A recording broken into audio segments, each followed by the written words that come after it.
Tinolang manok na kanina'y tumitilaok. Yan ang ating menu. Tara guys, at samahan niyo muli ako.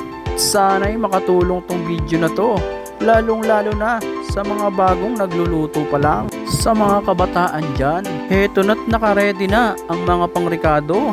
Kaya ano pang hinihintay natin? Tara, umpisa na natin.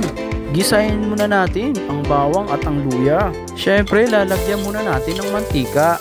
At isunod na natin ang sibuyas na pula. At ang kasunod, walang iba, ang manok na pula. Naglagay ako dito ng konting patis. Takpan at pakatasin natin ng bagya. At pagkatas nga, inagyan ko na ng water na nanggaling pa sa Pasig River.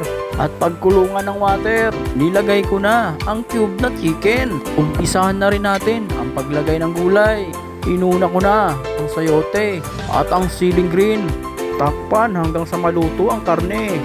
Paglambot nga ng lahat, ilagay na natin ang malunggay na nanggaling sa kapitbahay.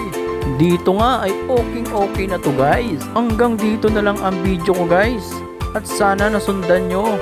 At sana rin at nakatulong tong video na to. Lalong lalo na sa mga kabataang nagpa-practice pa lang magluto.